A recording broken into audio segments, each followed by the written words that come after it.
All right. In this episode of PM Playbooks, I sit down with Marc Cunningham, kind of an icon for me, and the founder of PM Build, host of the Property Management Business Podcast, and I guess I can say at this point, the former CEO, although I'm sure you probably play that same role at Grace Property Management, the company that his father founded in 1978.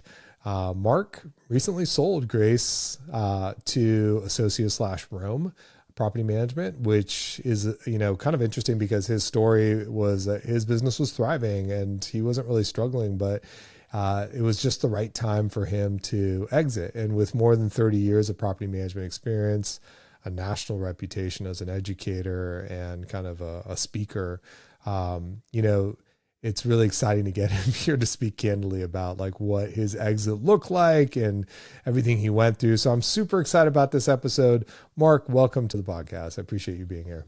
Sina, hey, thank you so much. I appreciate the opportunity. And yes, to confirm what you said a moment ago, I still am the CEO. Yeah, I know. That was a weird one. So I felt weird even saying that. That part of it didn't change. Yeah. So, I guess there's so much to unpack here. One of our favorite episodes are always when somebody's had a life experience and you get to talk to them. I remember when I sold Propertyware, like I was on a lot of little podcasts explaining like the whole journey. But let's get to the most important question. Like, you've got this business, you inherited it, it's a family business, you're working really hard, it's your life's work. I know we spoke just last summer. You weren't burned out. Yes, we did. You obviously there's things happening in Colorado which aren't awesome. But what actually triggered you to take a moment and say, this is the time for me to maybe consider exiting our company? Yeah. It wasn't some grand plan. I mean, I'll start there, right? It wasn't like, hey, let's build this thing up to, I think we were at 1,400 doors when we sold. So there was no plan to get to a size and then we go to markets like that. That wasn't it at all. Philosophically, the word that kind of encapsulates the way we've always viewed our business, it has been opportunistic. We want to be opportunistic with how we grow, the new challenges we bring on, the things we chase. It keeps it fun. It keeps it exciting. And I think this sale kind of falls into that category. We weren't out there looking for something. We weren't for sale. We weren't shopping it around. But I'm always very aware of the life cycle of any business. I mean, I believe everything has a life cycle, businesses included. And yes, as you said, we've been around since 1978. Right? We're approaching our 50 years. And there was a number of factors. My dad's been retired for the last couple of years, and things are going great for the company. Everything is green. Our numbers are strong. Our growth is strong. I'm feeling good about everything. And so there was several elements. But one of those elements was like, gosh, when I go out, I don't know when that will be, but when I go out, I kind of want to go out on top, right? I don't want to be the last guy dancing at my own party, and being like, man, boy, remember the glory days? Right. I don't want to do that. So I knew that I didn't want that to happen, number one. Number two, there wasn't a clear direction for the future leadership of the company. My kids probably aren't going to kind of do what I do. That's just not how they're wired to do. So there was no clear off-ramp for me. And so I was kind of sensitive to that. I was sensitive to the fact that a greater and greater portion of the value, my financial value, is tied up in the company. And so there's an aspect of that. There's an aspect of the bigger we get, the riskier the business gets. Right? I mean, we've got 30 people, and those 30 people, their jobs depend on me not doing something stupid, or a tenant not suing us into oblivion. So that kind of weighed on that. So there's all just these kind of things, right, that are in the background and floating around that way. And we had been approached a number of times over the last year, and these were like legitimate approaches. These weren't just the email from the PE company, but these were like people I kind of knew of, some local, some national, and they were approaching us, and they were legit approaches. And so I sat down with my dad and my brother, because the three of us are owners. This was just back in December. And I said, hey, we're getting approached. And I think the prudent thing to do would be to have some conversations, just to explore, because that's what we do. We follow the opportunity. So, if you guys are good at it, I'm going to have a couple conversations and just kind of see what things are at. And they're like, yeah, that sounds good. Let's do that. And so that kind of led me to, well, gosh, if I do sit down and have that conversation, who do I want it to be with? And I'm familiar with the guys from Associa and Rome. I've known them a number of years. So there was a couple different folks I talked to within that. And the more I talked to them, the more boxes got checked, right? Their model of an acquisition fit very well with kind of my Goldilocks version, right? Because I didn't want to go anywhere, number one. I still wanted to be in control, number two. I didn't want to roll us up into somebody else's company and rebrand and have a new name and new processes. I like the things running differently. And that was their model as well, to be like, hey, well, we're going to buy your underlying stock, but you keep going doing what you're doing, right? And it's your business to run. And that's what I wanted. So all those boxes just kept getting checked. And the further we went down the path, the more sense it made to be like, yeah, this is the right decision for the future of the company, right? It's not just hey, Marc wants an exit. It's where do I want this company to be in, and whose hands do I want it to be in 15, 20 years when I'm gone. Yeah, I want to get into Rome because I think they're very unique, and I've known them for quite some time. Their leadership is top notch. But I want to ask another question because I got two because you brought them up. One was your dad founded this business. Mm-hmm. When you took over it, where was the business versus where you evolved it to? Like, walk me through that transition because I'm going to tee you up for my next question, which was the one about your kids taking over. But where did you take over and how far did you take it? Yeah. When I joined the company permanently, I kind of grew up around the business, right? I'd spend my summers working for my dad and I liked real estate, but I never wanted to work for my dad. That just didn't sound too sexy to me, right? No one's looking impressed. Oh, what do you do? I work for my daddy. So that didn't appeal to me. But I got a degree in finance, a degree in real estate. I did some things in the commercial world and the multifamily world after I had graduated college. And my dad called me one day. I was doing accounting work in Cheyenne, Wyoming, of all places. And he said, hey, I need to hire a property manager. You want to come back to Grace Management and work for me? And I just didn't like what I was doing there. I was kind of bored. So I said, yeah, sure. I'll move back to Denver. That sounds good. That would have been like 96 or so.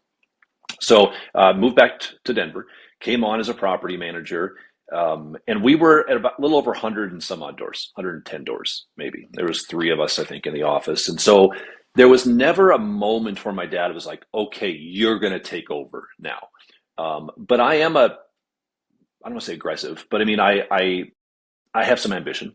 And I came in with, I want to grow this thing. Let's make this happen. Let's try some new things. And my dad is kind of ambitious as well. But he gave me kind of some free reins to be like, yeah, sure, Marc, go try that. You want to try to raise some fees on owners? Great.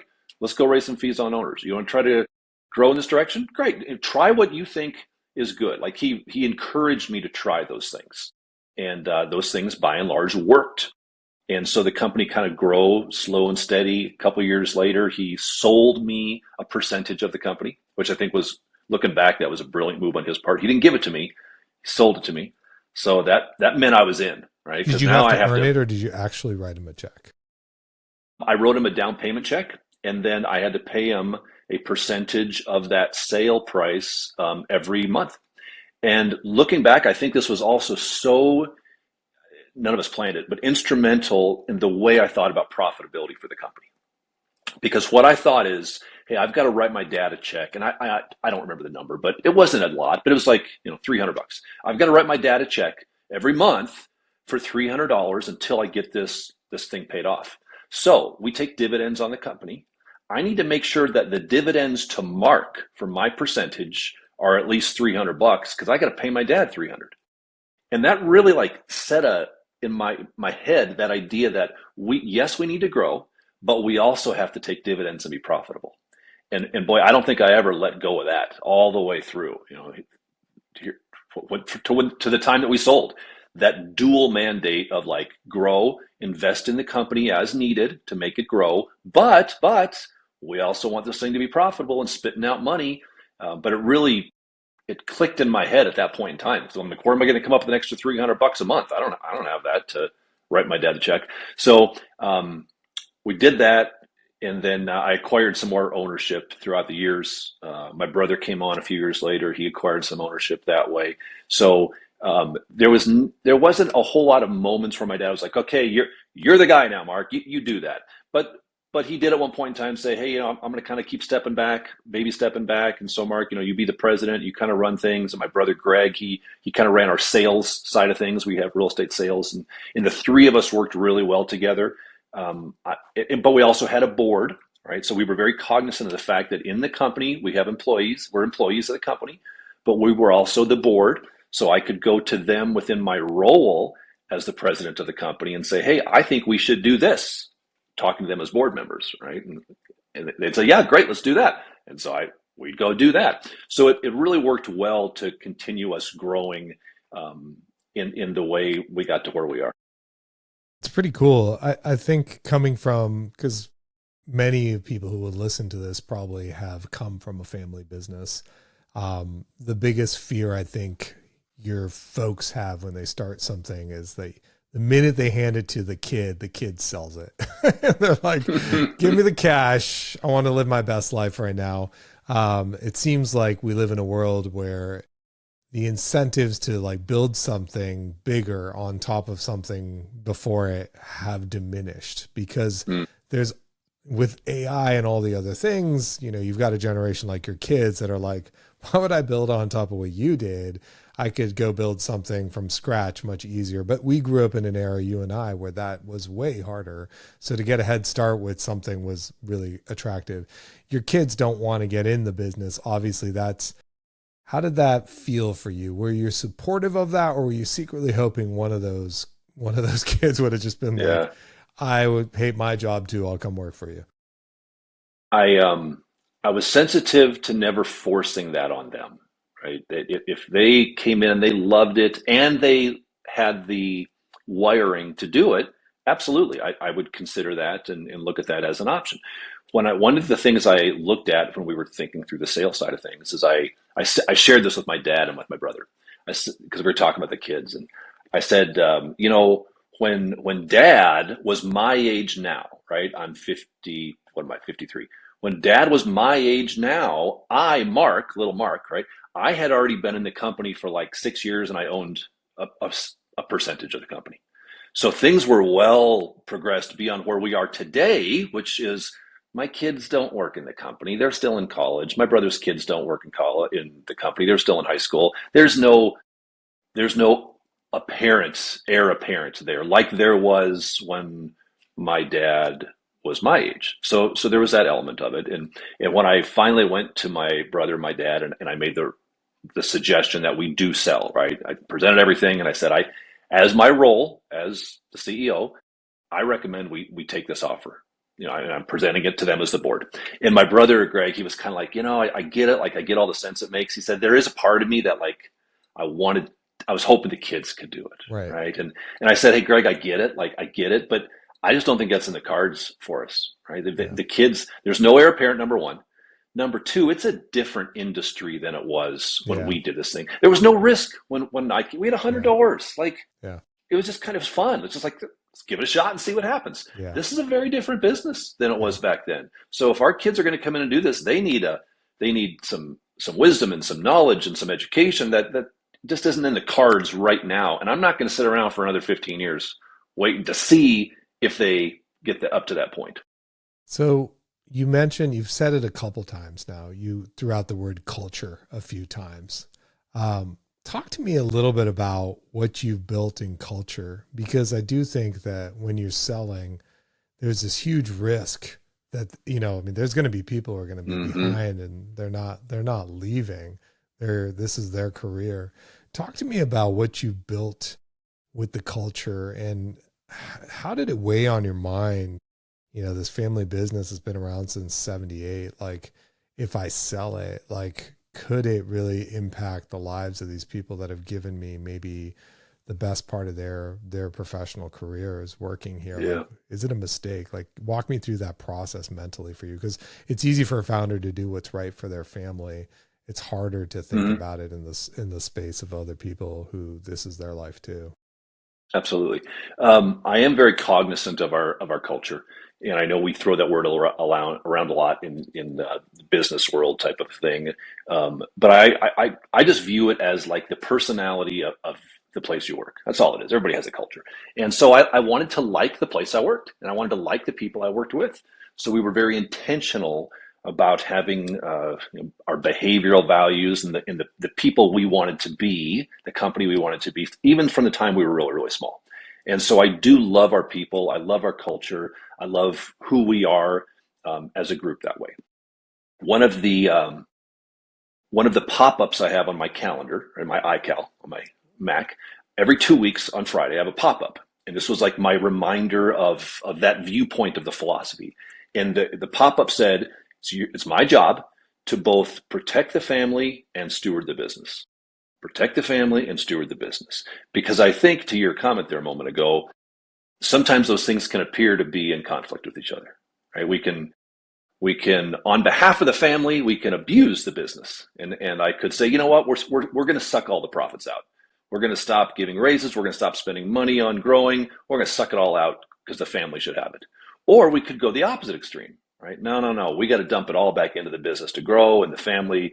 We're sorry, kids. We're back on rice and beans, and we're not doing. It's a balance. It's a natural tension, and I got very comfortable with that tension. But it is a tension, and sometimes it can be at odds with each other. So I was always cognizant of that. And one of the things that gave me comfort in this decision is I truly believed this was the best decision for the family, and it was the best decision for the business. I mean, I couldn't figure out a different way to make both sides of the teeter totter go up at the same time. Mm-hmm.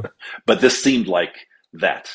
So we could keep our people. So, for example, we made the decision.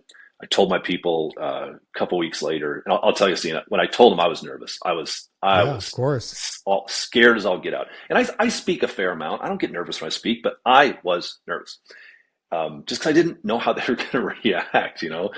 And so I told them all, and I had my little PowerPoint and my talk all ready to go, and I think they were just kind of processing and in shock. But I said to them, I said, guys, number one, I'm not going anywhere. Like that was what I was driving home. I'm not going anywhere. Number one. Number two, you guys aren't going anywhere. Like that, those two things I want to drive home. And number three, and I meant this, I said, guys, your jobs just got more secure.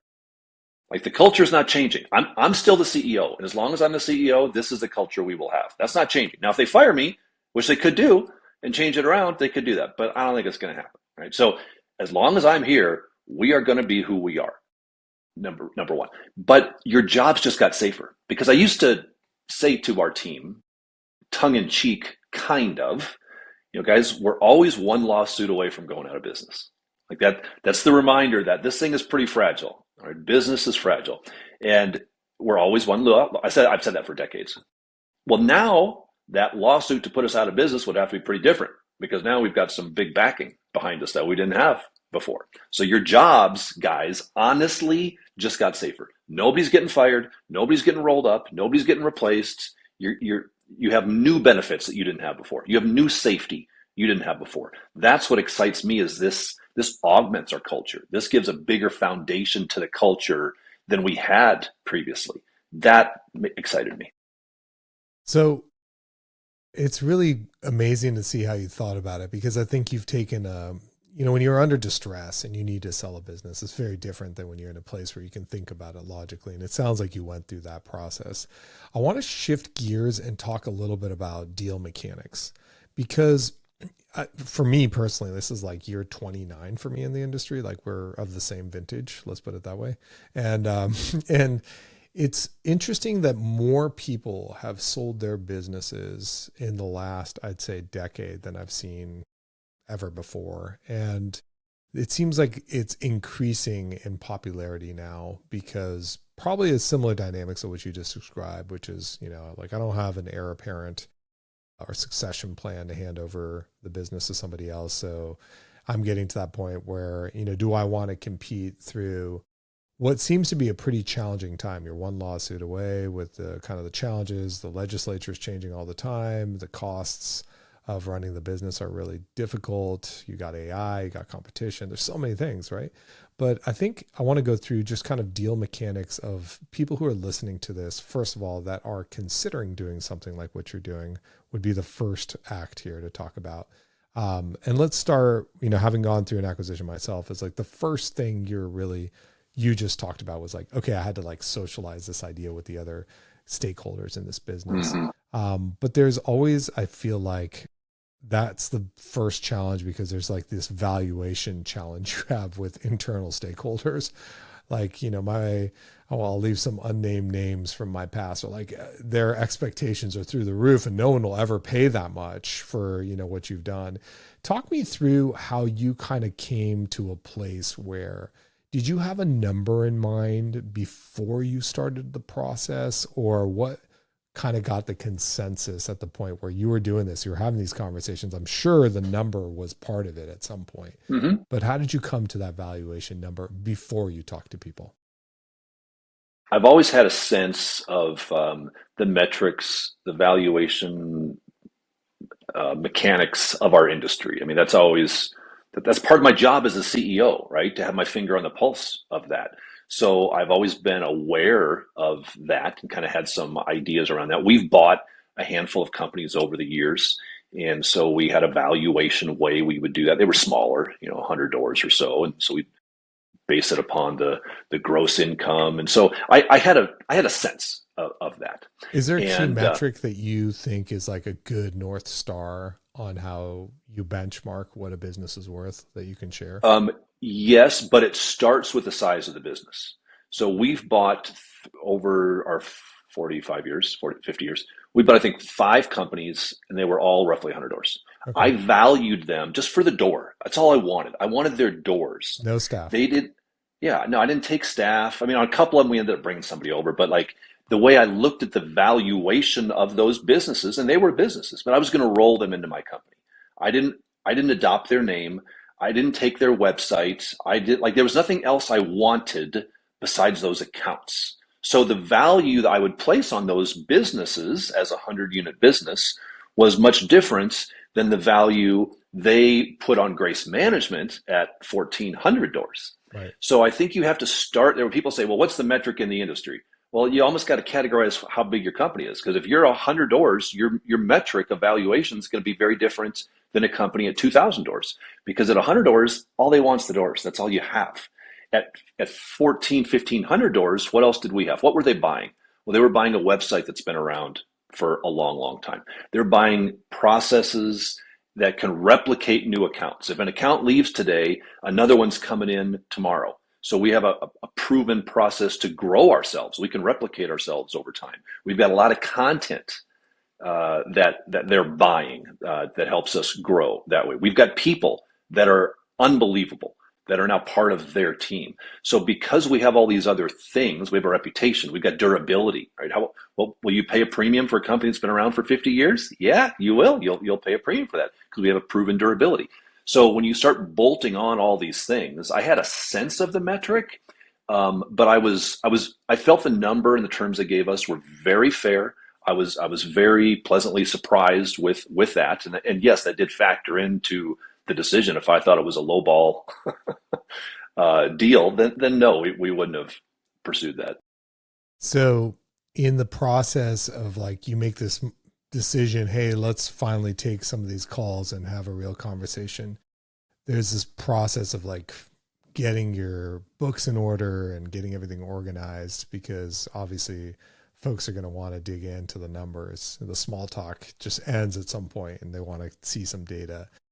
When the suitors for your business came, is there some guidance you can provide to people listening to say, these are some pretty key metrics that you need to really have your pulse on, because they're going to be the first things that come up? And what are they? Yep. Before I even had these conversations, I sat down and I started working up, I can't remember what I titled it, kind of like a Grace Management highlight reel type of a thing. And it was a couple pages where I was basically promoting ourselves, saying, hey, here's how great we are. And so I went through probably a dozen different aspects of the business, culture being one of them, right? I talked about that a little bit. Our team members, I've talked about how long our people have been here. We've got people that have been with us for 16 plus years. That says something about it. I talked about um, our owner mix, how none of our owners represented more than, I don't know, I think it's 1.5 or 2% of our Revenue. clientele, Yeah. right? That's a big, big deal. So I talked about that. I talked about our durability, how we've been through recessions, we've been through this. I talked about the trajectory that every year for the last, I don't know what it was, 12 years, it's been up and to the right. So I was kind of I was laying it out there. Hey, if you're interested in us, here's what you're getting. And yes, I talked about profit margin, and I talked about growth numbers, and I was I was singing Marc's praises. Here's how awesome we are. So I had that in place, and then I sat down with more than one company, but I sat down with a guy who's with Rome, Kit. You may know Kit, and we get together periodically. And I said to him, I said, Kit, when we get together every so often, you're always like, hey, if you guys ever are interested, just let me know. I'd love to talk about it. I said, are you really, Kit? Like, are you serious about that? Like, would you really be interested in us, or you just say that to everybody? And he was like, no, I'd be interested in talking about that. And I said, okay, well, I would be curious to just explore that with you. We're not for sale, but I'd be interested to explore what that potentially could look like and some numbers. And so that's where we started. It was a very easy, low level type of a thing because I just wanted to get a sense, right? Because if he's like, okay, well, the first thing we're going to do is we're going to fire your accounting team and then we're going to roll you in and rebrand you. I would be like, okay, yep, that tells me everything I needed. Thanks. Good to know. Not interested.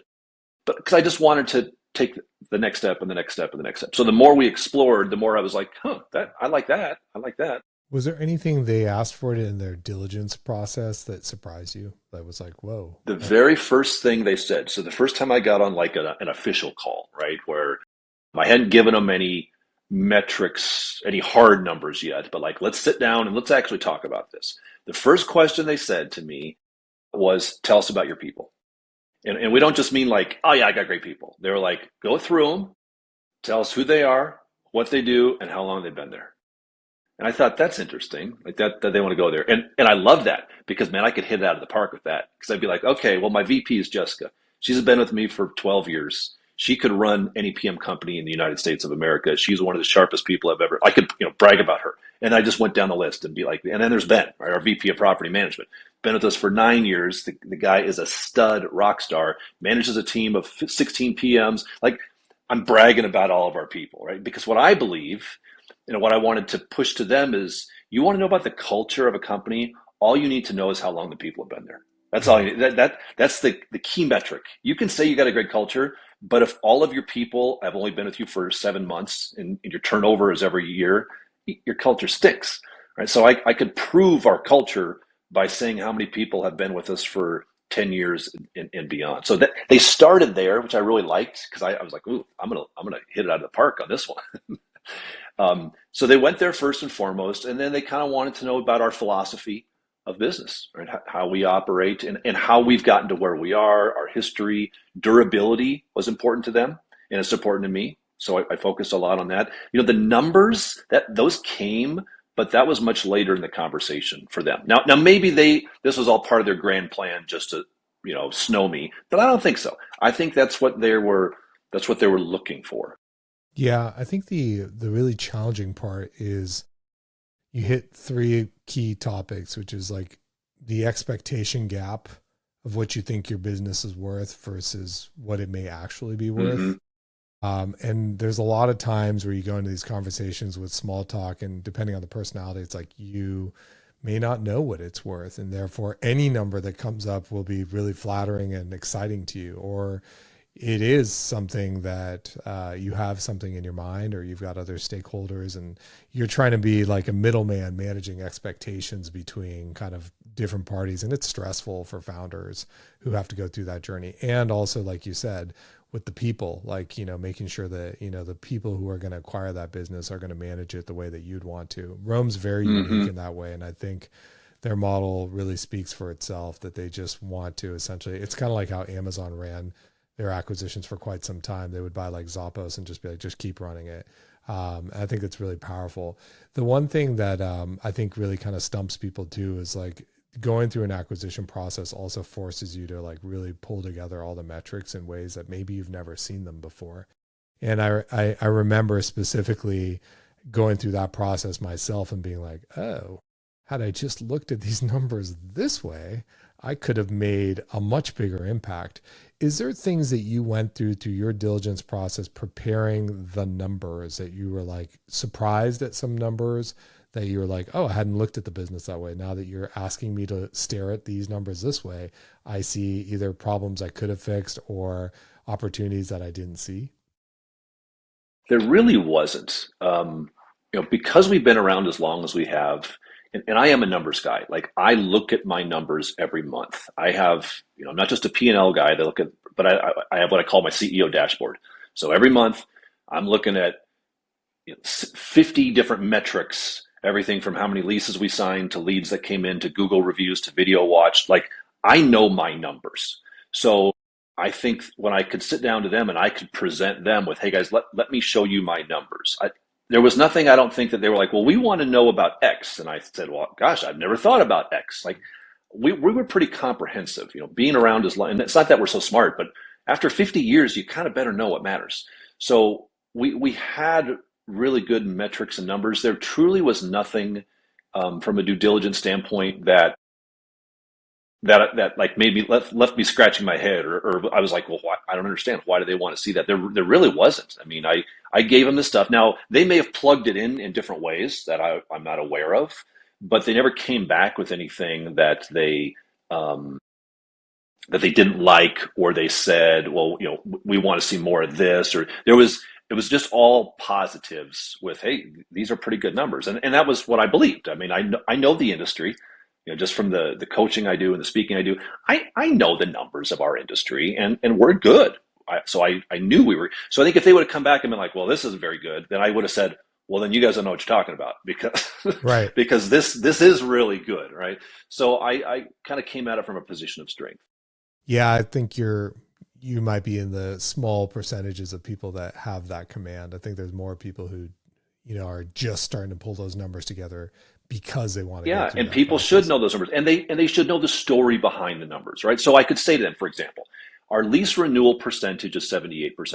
Okay, every year 78% of our tenants who we offer renewals to renew their lease. Here's the story that tells. It tells you that we're taking incredibly good care of our tenants, and they don't want to move because we know, given decades of data, that you're going to lose basically 25% of your tenants every year because of life. They need a bigger house, they have a baby, they get divorced, they move out of state. Like you're going to lose 25. Well, we're renewing 78%. So what is that? The story that tells, and behind every number, there's a story. So as I'm presenting the numbers to them, I'm not just giving them a spreadsheet. I'm saying, let me tell you the story that this number tells. So, I've been around a long, long time. So I think I was at it as I was at an advantage to be able to, I don't want to say educate, that sounds too arrogant, but explain why that number, what it meant to me. Now I could be wrong on some of those numbers, but I have an understanding, or at least a belief in what those numbers mean. Everything from profit margin to reviews to open work orders, like all that stuff is important to us. Yeah, and you're kind of leading me to my next question, which is like Marc is very in the business. Like it sounds like you are an operator inside the business quite a bit. One of the visuals I had when people asked me about my acquisition process was you walked into the propertyware offices and there was this beautiful conference room like in our lobby where you first walked in. And I remember when the diligence team from RealPage came, they set up shop in there for like 2 3 weeks and they were going through everything, all my books, all my numbers, and it was impossible to hide from my staff Mm-hmm. what was happening and creating chaos. And you mentioned like one of the first times you were ever nervous was like telling your staff that you had decided to sell the business, and that was a very real moment. And as you said that, it invoked a lot of memories for me. But at the point where you said that, did they have no clue what was going on? How did you go through the diligence process without letting people know? And the segue to that is if you're the type of person who needs to pull in people in your staff to answer these questions. How do you go through a process like this and come out the other end with, the success? Because there's a lot of times it doesn't end up that way. Yeah, good question. In the initial part of the conversations with them, no, I didn't bring any of my team members in because I didn't know if it was going to happen. Right? I mean, I wasn't going to go to everybody like, "Hey, everybody, I'm talking about selling the company." Like, there's no purpose there. I wasn't going to tell them until I knew it was going to happen. As we got further down the due diligence road, there was some initial front end stuff that I could give to them. I mean, I can pull a P&L. I can give them that CEO dashboard. I can give them some of that. But kind of round two was, okay, now we want to see some deeper data that I frankly just didn't have access to pull. So that's where I had to be like, okay, I need to bring in my number two now to get this stuff. And so I need to tell her what's going on. So I need to know from you guys, Rome Associate, like, this is real, right? Because I Right. mean, you're putting me at risk here to go to her and say, hey, we may be selling and I need this information. And then if we don't, it looks bad. And so I did. I went to her, sat down, had a very good conversation. And I just said, hey, this may happen. It may not. I kind of think it will, or I wouldn't be pursuing it. But it's not a for sure thing. We're not for sale. But I need your help in pulling some data because I just don't know where to get this data from. And so, yes, brought her on, pretty early in that process, just from a due diligence side of things, and started pulling her in. And then once we got to the offer stage, and kind of that next level of contractual due diligence, then I brought in my other VP, Ben, and I just told him, just because I wanted him to know, here's what's happening. I think this is going to happen, and I want you to be aware of. So my two VPs did know prior to the sale, but everybody else, there would have been no purpose. It's not like I was trying to hide things, but there would have been no purpose in bringing them in until I was sure it happened. And we closed, I think, on April 1st. Yeah, it was on April 1st. And I told everybody when we have a monthly all team meeting in mid-April. So it was like 2 weeks later. And so it just made the most sense on that. That's when I'll let everybody know at that point in time. So that was kind of the cadence we used there.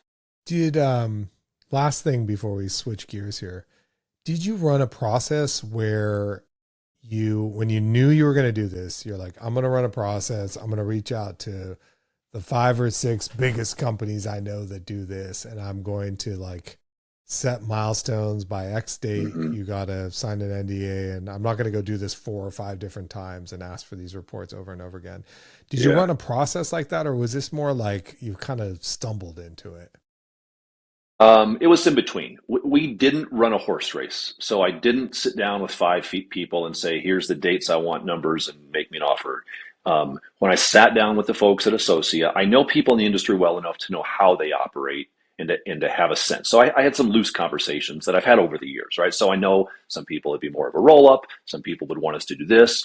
And the more I talked to Rome, when I sat down with them, I said, guys, if I had my magic wand, right, I wouldn't need to go to talk to anybody else. So I want to know from you guys what this would look like. And ideally, like, my hope is that you present such a great picture and a great number and great terms and everything's just awesome that I don't need to go to anybody else. But if you give me numbers and terms and things that I'm like, well, I think I might be able to do better, then I will. Then I'll go around. So it's kind of up to you guys whether or not I do that. And they were very clear. They were like, well, hey, we don't want to play that game either. We don't want to just be one horse in a 5-horse race. So we'll put something together that we hope will make it pretty straightforward that this should happen. And they did. And so I didn't need to go dance with a whole bunch of other partners. Is there a sneaky little part in your mind that wishes maybe you did? Because like it could have been worth more. No, I really don't let myself go there. I was I was pleased with the number and the Yes. terms. I really, really was. And so, is there that little part of me that's like, I wonder if we could, well, of course, everybody has that, but that's irrelevant, because it's a whole comprehensive thing. I've got to look at everything, together. So at the end of the day, I'm grateful. I call them, the day closing, and I'd say, thank you guys. Thank you for believing in us and for being willing to quite frankly, to put your money. You're paying us your hard-earned money for this business that you really, at the end of the day, they don't know. They're trusting us, and that trust means a lot. And I don't want to abuse that. I want them at the end of this thing, in 3, 5, 7 years, I want them to be like, wow, what a great decision on our part, right? I want to make them proud. Uh, Again, you can say you don't want to answer these questions if you don't want to, but did they have a holdback to basically see the transition of your owners to be clean from being Grace to being Grace/Rome, or no, it was a very clean deal for you guys? Yeah, I can't get into that detail of terms Yeah. Is that common that though, I way. guess, in your mind? Is it common that acquirers do that? Hmm. Oh, I think so. I think it's very common. The companies we bought, absolutely, we had some type of that because there's going to be some attrition, right? That there's going to be attrition. This is another aspect of you as a company, whether you're going to be selling or not, right? You need to know your attrition and you need to be able to present the story behind that. So I could say to them, hey guys, for the last 10 years in a row, we lose 10% of our owner clients every year, like Right. clockwork. It's always 10%. Right. Now we net more than that, right? But we're in every company's going to lose 10%.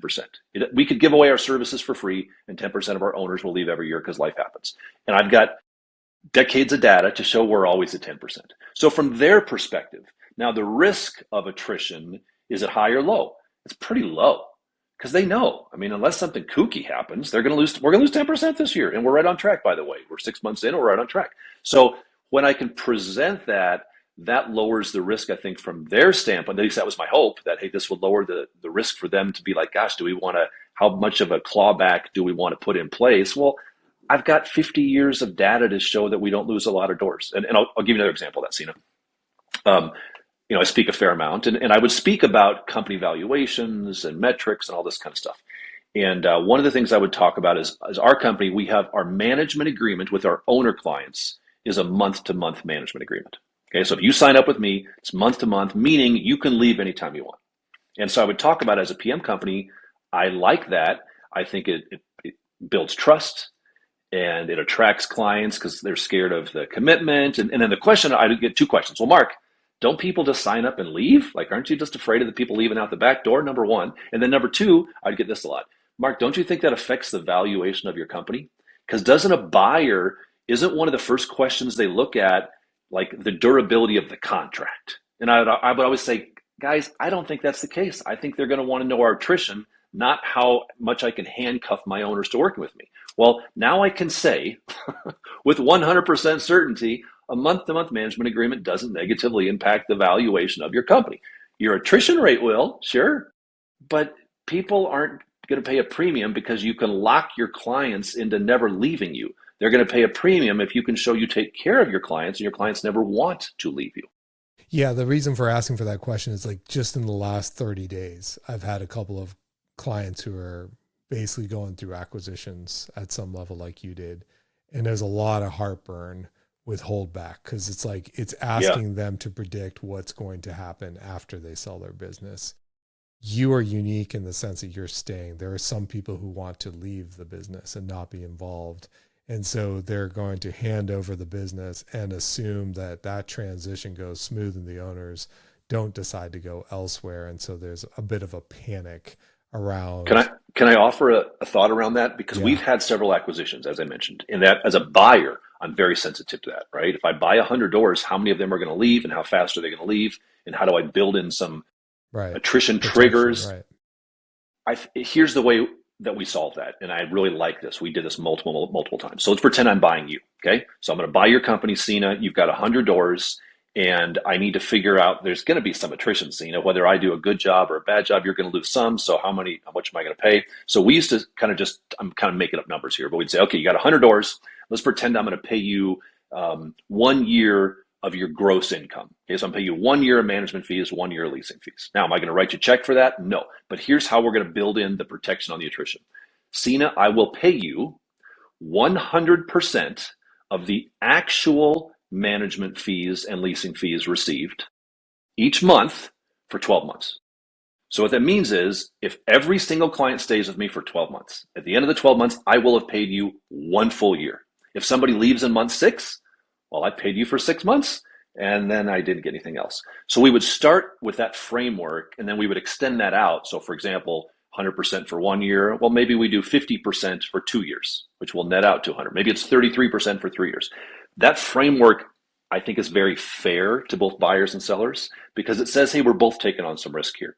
And Sina, I as the buyer, obviously I don't want to lose anybody because I'm barely covering my costs on these guys that I'm buying from you for the first couple of years. But I'm going to lose some. We know I'm going to lose some. So I'll pay you a percentage of actuals for a period of time. That just like would bring the temperature down in the room because then it's like, hey, I'm not trying to take advantage of you. So Right. I'll pay you actuals. So I like that. Yeah, I think what you're alluding to, and the reason why I brought up that question is because I do feel like exiting a company at some point becomes a little bit of art. There are definitely, you mentioned PE calling and they've got their formulas, but I do feel like at the end, there's an art form by the founder to create the model that works for them, for their employees, for the acquiring party, for their clients, for the residents. Like the more you can be creative in determining ways to kind of like attract everyone to the table and kind of make it work for everybody and assume some level of risk, but also understand the risk that you're taking.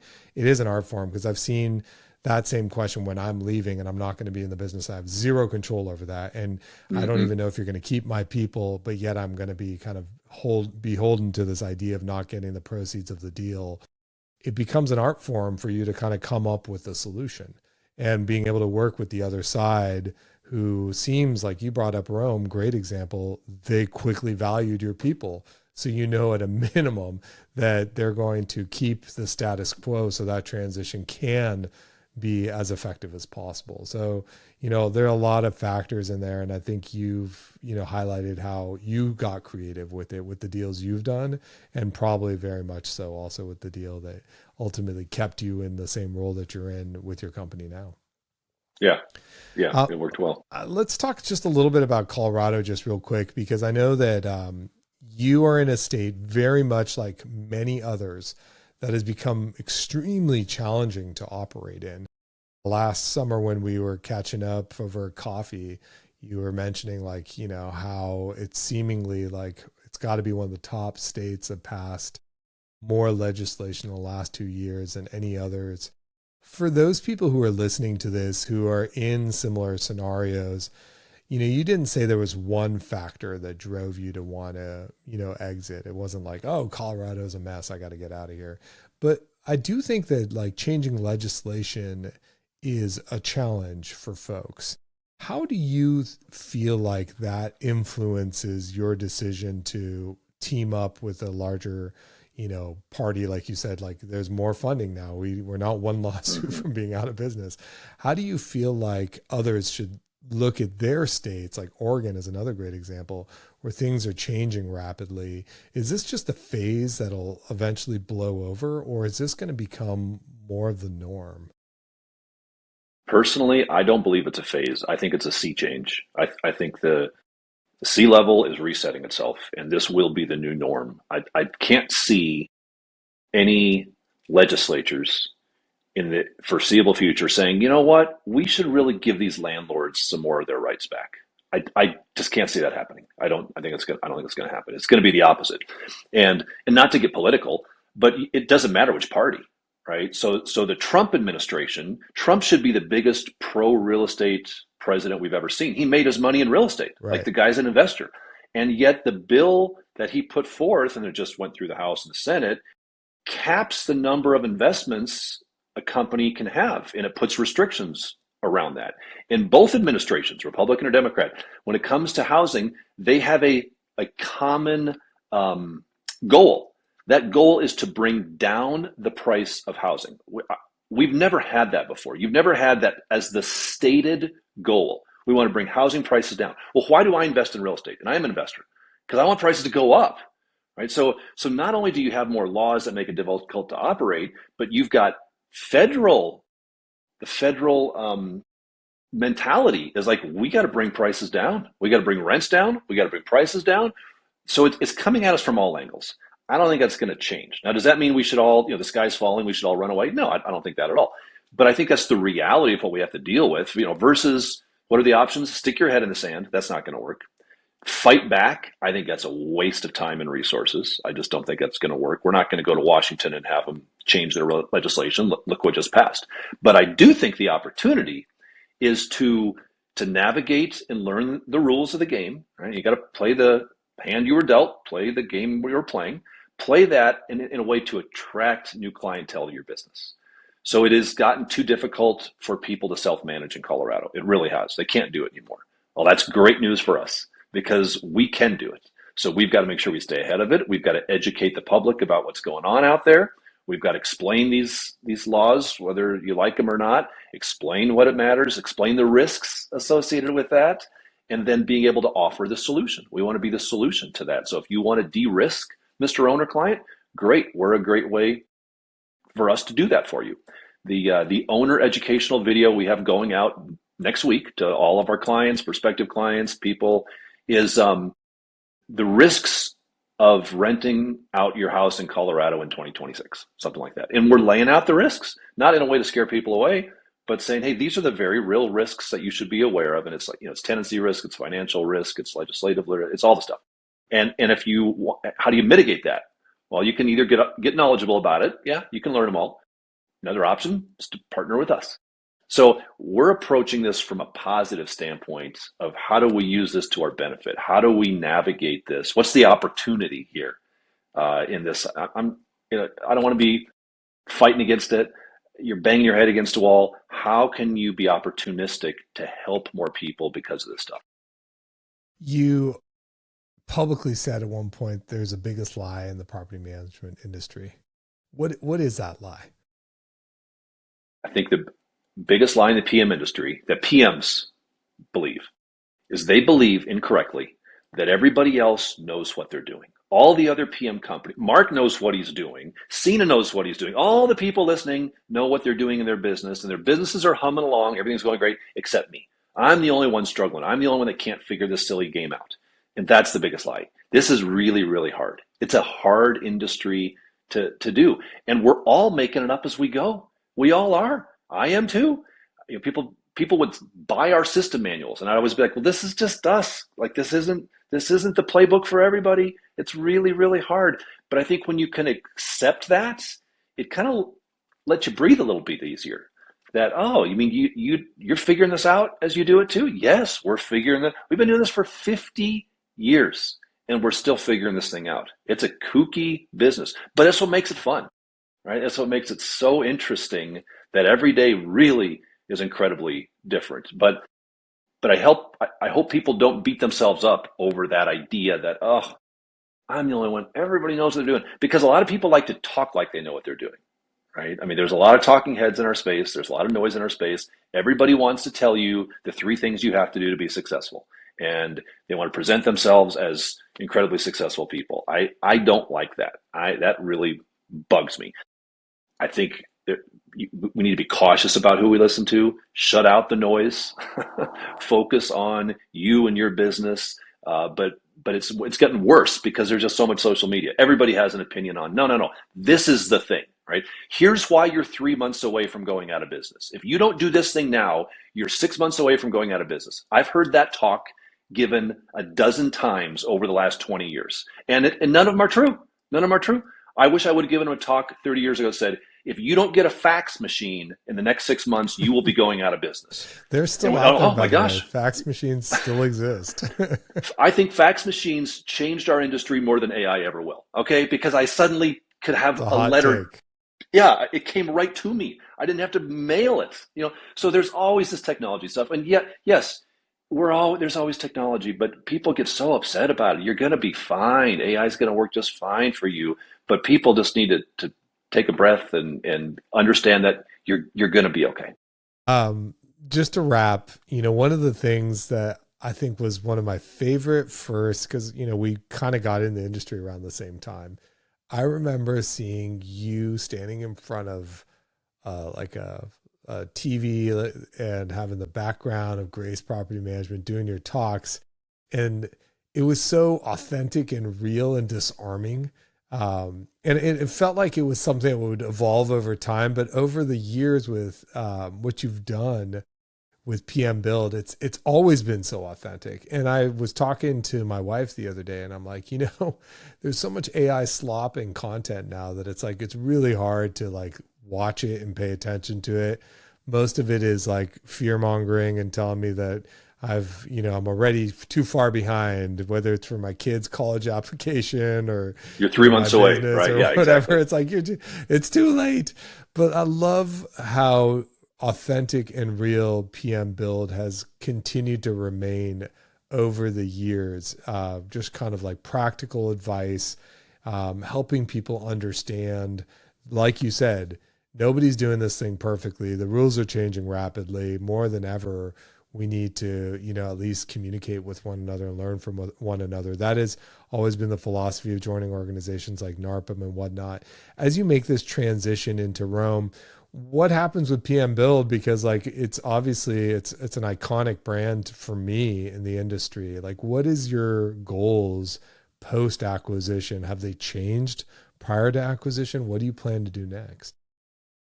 Well, first of all, it's very kind of you to say. I mean, iconic brand, that makes me laugh just hearing it. It That's is. crazy. It's so like Well, that's it was the first real, I would say like vlog or blog in the industry that had a really solid following. I think everyone else kind of like riffed off of you. well, that's kind.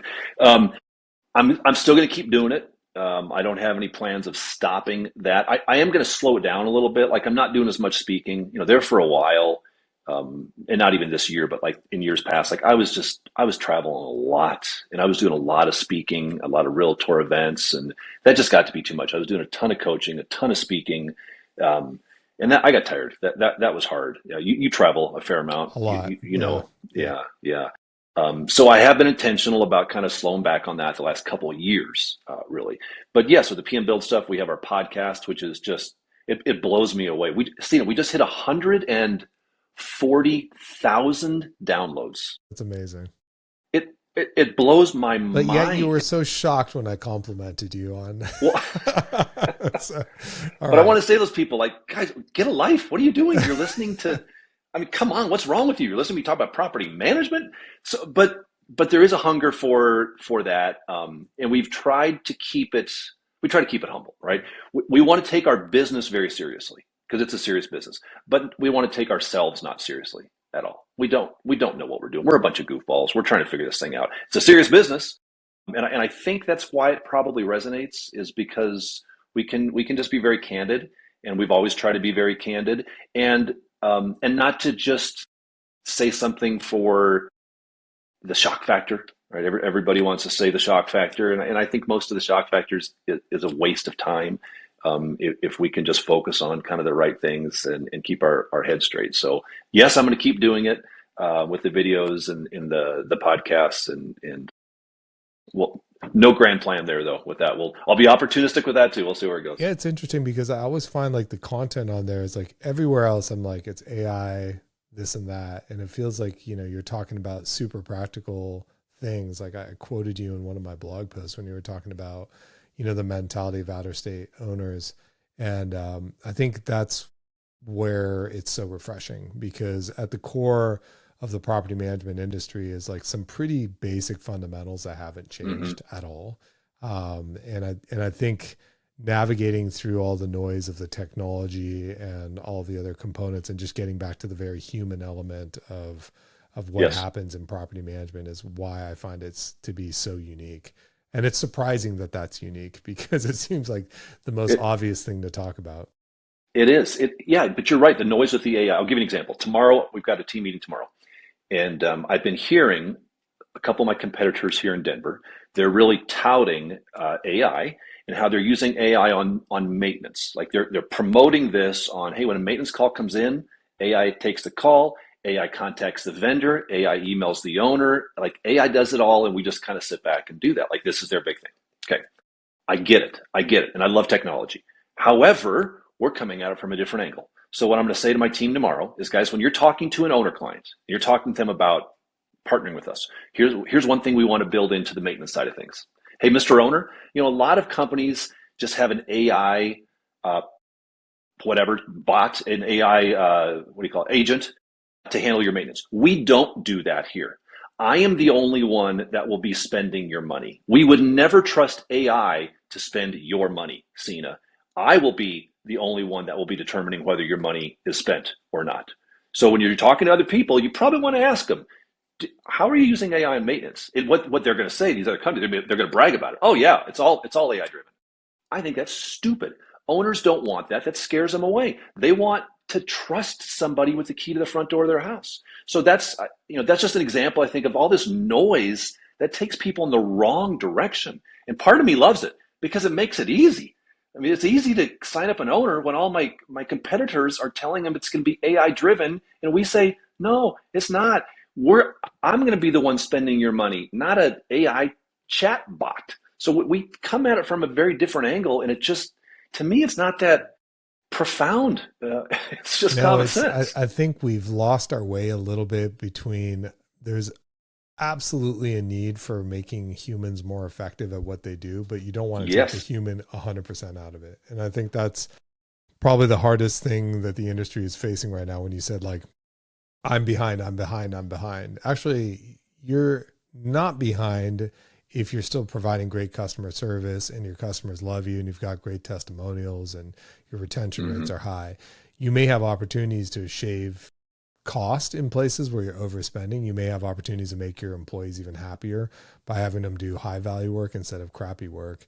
But again, I think those are all the things that comes through when I listen to what you talk about, and you've been an incredible coach to so many people over the years. Final closing thoughts. It's been 90 days since you've seen the other side of your acquisition. Would you say you have any regrets over everything you've seen and done so far? I really don't. I mean, I mentioned this to you before we hit the record. I think it's been 3.5 months.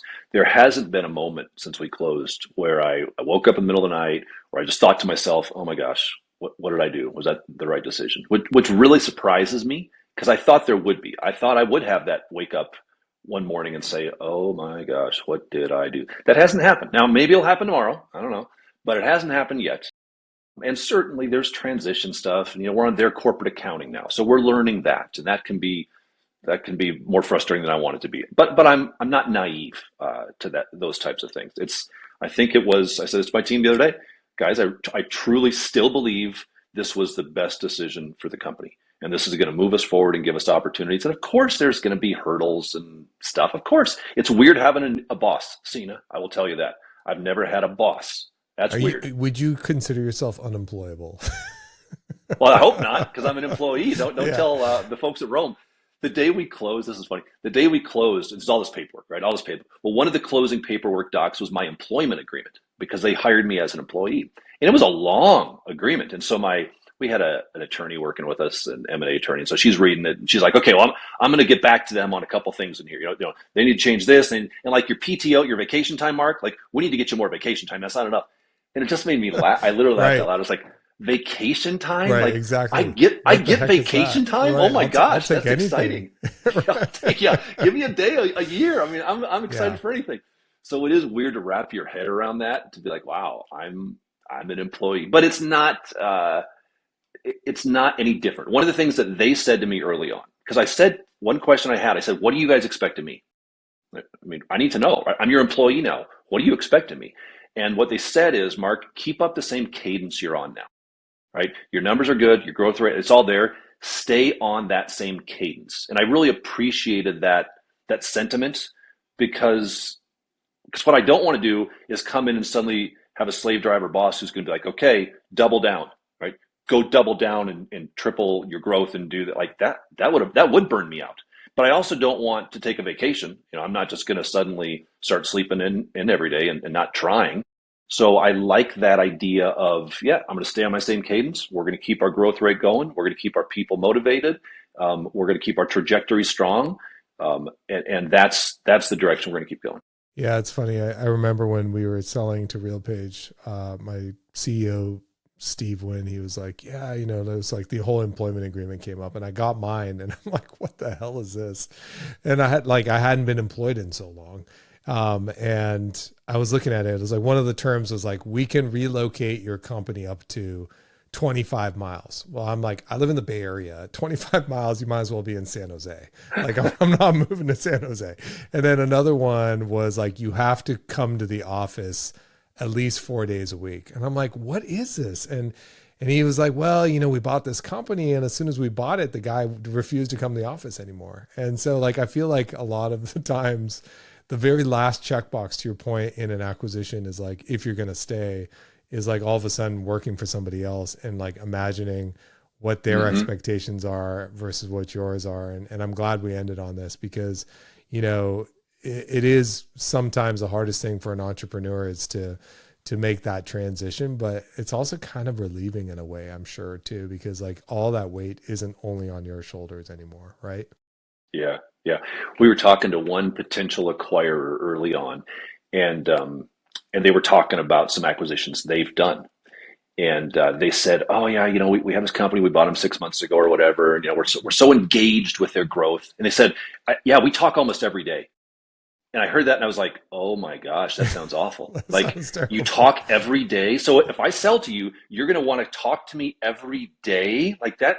That sounds terrible. I can't do that. I can't do that. So you're like, I got to get back to you. Yeah. So that again is a compliment, I think, to the Roma Socio way. I mean, we have metrics. We got to hit stuff, but like they trust me, right? They let me run the business the way I want to run. Now, that's not blind trust. You know, we've got reporting, we've got metrics, and we've got accountability. Absolutely. But they don't micromanage, right? They don't want to talk to me every day.